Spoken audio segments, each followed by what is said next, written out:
mindful that whatever we're doing to benefit us, we're doing the same thing for our kids. And remember, building habits are very hard, so start young. And then to go and they'll complain, trust me. Not even once I said, let's go for a walk, and everybody said, okay, let's go. It's always rolling eyes, why do we have to go, can we go at this time? But you still have to be consistent and insist, because this way you're teaching them the healthier way of managing things, right? So it's not about when I'm stressed, I'm going to go to alcohol, when That's my thing. But everyone has something different going on, and yeah, it can be very scary for some people. When my two psychotic episodes happened, well, I was living in the Netherlands, and there you get really like scrupulously diagnosed. So only after 2 episodes they were able to even call it something, not even specifically bipolar, but in a group of these disorders, which also includes schizoaffective disorder and schizophrenia. So they just named the group. And then after the manic episode happened, it was clear that it is bipolar disorder type 1. And I here summarized the components that can also act as triggers for the psychosis. And the 3 of them, they form also like a checklist that you can go through when you're looking at the case, or even when you're just working on improving your mental health. So these components are genetic, social, and chemical. So genetic is quite straightforward, because if you are predisposed to mental health issues because of the family history, then you cannot really do anything about it that much. And it is quite challenging, that one, because very often you might not even be aware that you're genetically predisposed, because of the stigma. Many family members who might go through mental health issues, they don't discuss this, and they hide it even from their relatives, and then it's a bit surprising when it happens to somebody else, and then you finally find each other and discuss it openly, but yeah, it's just a challenge. And the social component, which is the environment of the person. So as the previous 3 speakers also mentioned, we are social beings and we need company and communication. So sometimes during some fights or many life-changing events in a person's life, that social component can become a trigger. So when you're also moving with someone or away from someone, and especially when you're grieving also, many people get triggered and might become depressed. And if they have already an underlying genetic predisposition, that can lead to a psychosis.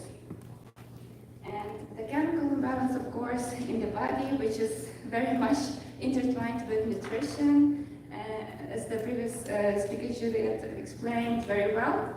And if we are not eating enough vitamins and not getting enough nutrients that we need, this can cause chemical imbalance, also the substance abuse, addiction. Not even drinking enough water can trigger a psychosis in some unfortunate cases. And well, with the genetic component, we really cannot do much. But when we face this social component of the mental well-being, what are, for example, some paths to take when you're having a fight with someone, with your loved one, for example, and it makes you crazy, like you cannot stop thinking about it and going over and over the whole conversation in your head, and this turns into a thing. So what are the steps that we could take to make things better at that point, so that it doesn't spiral into mental health crisis and into a psychotic episode? So here I have some things that might be useful and some tips, but also I would love to hear your ideas. What can you do when you're having a fight with someone and it really bothers you?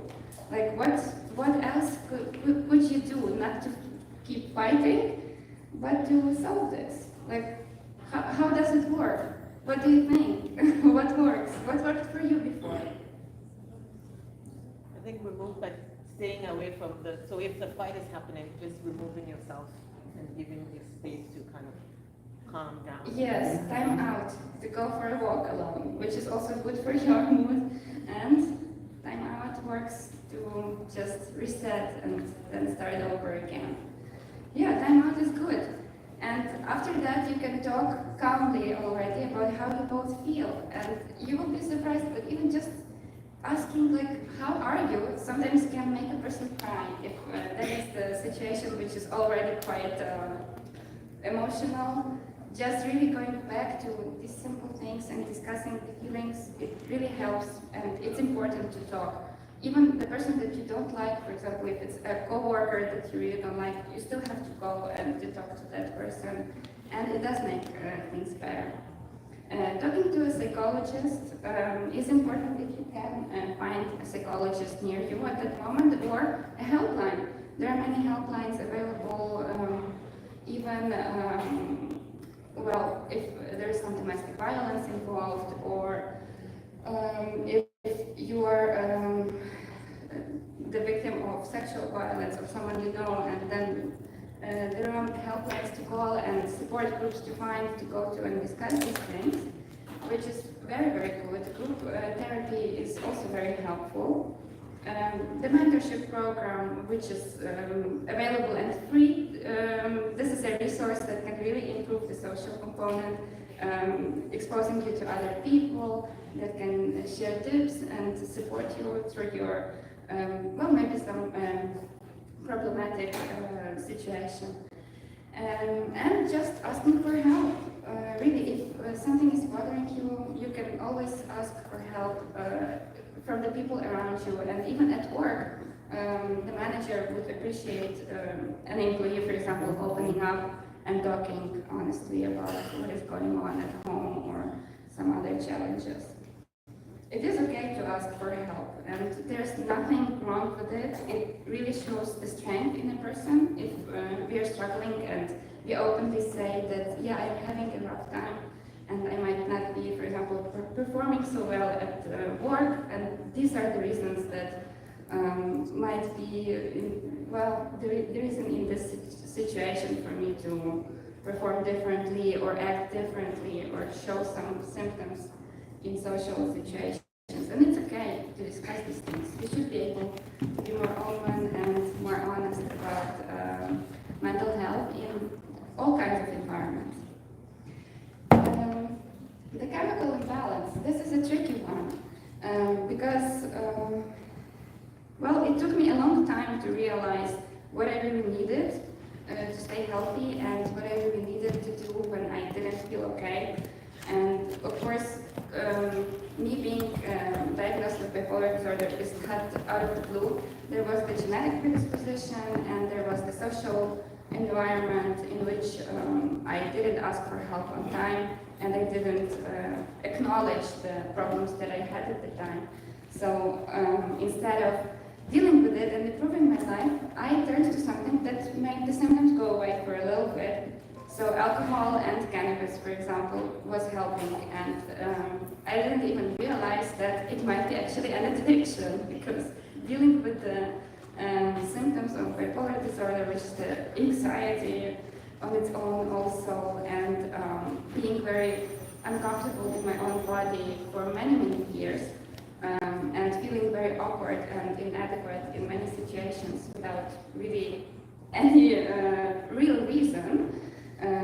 So yeah, somehow substances did help to feel better, and well, but they did destabilize the chemical balance, of course, and triggered the crisis and the episodes time after time. So it was time to admit that it's an addiction problem, and it did open the path to becoming better, because when you know all your problems, you can deal with them. And it is important when seeking comfort in substances to acknowledge that you have a problem and immediately ask for help if you need it. And you will find that there are so many resources and support groups and amazing therapists and coaches that provide free help.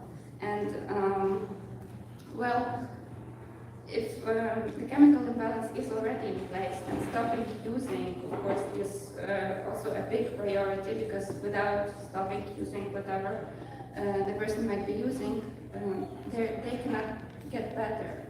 But another thing with stopping using is that it triggers the abstinence syndromes, which also can be a psychosis. So even when you want to do better and you stop using, you still might mess the chemical imbalance even more. And then it's really necessary to do it in a detox clinic. I know that here in Toronto there are some detox places where it's safer to stop using and start getting better, which is in a complex with some rehabilitation services and mental health support. So that is a very good thing, and it's good to know about it. And of course, to not continue using and join support groups that will help you find people like yourself, ourselves, and talk to each other about things that bother us and from the insider's life. So it's very good to have. Well, this is me, an example of destabilized mental health well-being completely. I neglected all three components at the same time, and this happened just after the full-scale Russian invasion in Ukraine. I fled to the Netherlands, and there I found a monument to Peter I from Russia, the Russian emperor, and I dumped red paint on it and took a picture next to it. So I was manic at the time and not able to find resources to take care of myself, because as the professor was mentioning before, the migrants, they don't have access very often to things that they need. And this was the case, and that was the result. So don't try this, don't act out on your impulses when you're feeling like you're in a crisis. Look for help. And yeah, this could have ended very badly, but it was in the spur of the moment, so everyone was very empathetic about it, and the city just cleaned the monument and nothing happened. But still, I could get in big trouble, and that's about the public safety that endangered myself and also others around me. Because if anyone would have approached me then and asked, "What are you doing?" I would be like completely aggressive and defensive, and even getting into a verbal fight with the person. So, and I could have ended up in jail for that, of course. My experiences could have brought me down, and they did on many occasions, but I dealt with them, and this whole story of experiencing a lot of episodes of mania and depression and psychosis, it turned into a book, which is available online in Ukrainian for now, and it will turn into an audiobook very soon, with many interesting audio effects and things like that. So yeah, it is healing through writing, which is also an amazing thing. And Juliet mentioned journaling. So journaling about what you're going through, your thoughts and the anxiety, writing it down. It could turn into something nice. It could turn actually into also a research or a book or a poem or anything. This is very therapeutic to turn to some hobby that helps you get it all out, like creating music or anything. So that is very nice to do as an idea. And yeah, I will also share some resources where you can find, this one is Hope and Me. They offer some online support groups, psychological support groups, or even very different disorder that you have, and you can find peers there to talk to. Like I go to bipolar disorder support group every Friday, and it's online and it's very nice. There are also others for migrants and for men that are a bit shy to speak about their problems, but there is a separate group where you can be open about everything. And a website dedicated to psychosis, it's called Early Psychosis. And there you can find a lot of information about how to mitigate the symptoms, what to do, how to also recover, because it is possible to recover, it's not the end of the world. As you can see, I'm quite okay. And yeah, so I hope that you feel support and you know that you're not alone, that you might feel more open and safe to discuss difficult things here in this environment. Thank you for your attention, and I will be happy to.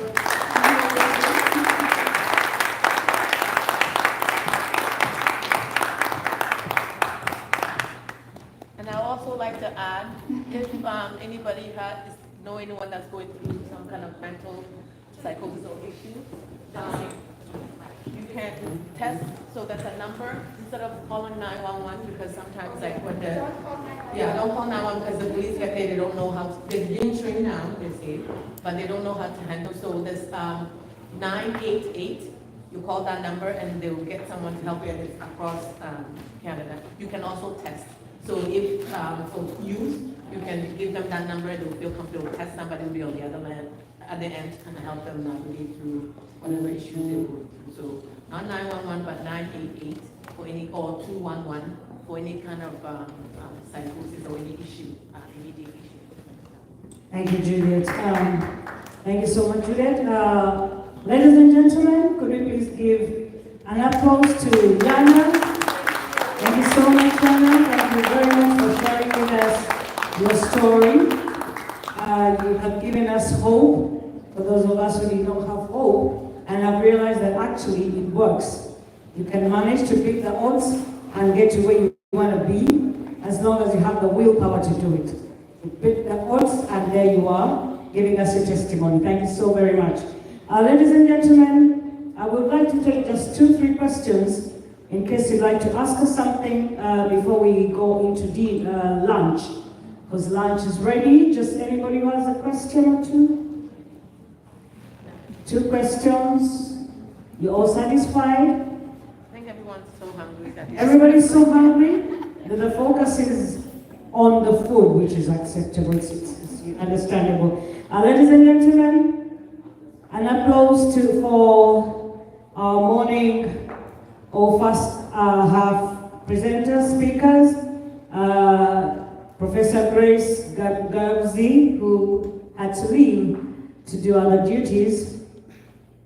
An applause for him in absentia. Thank you very much.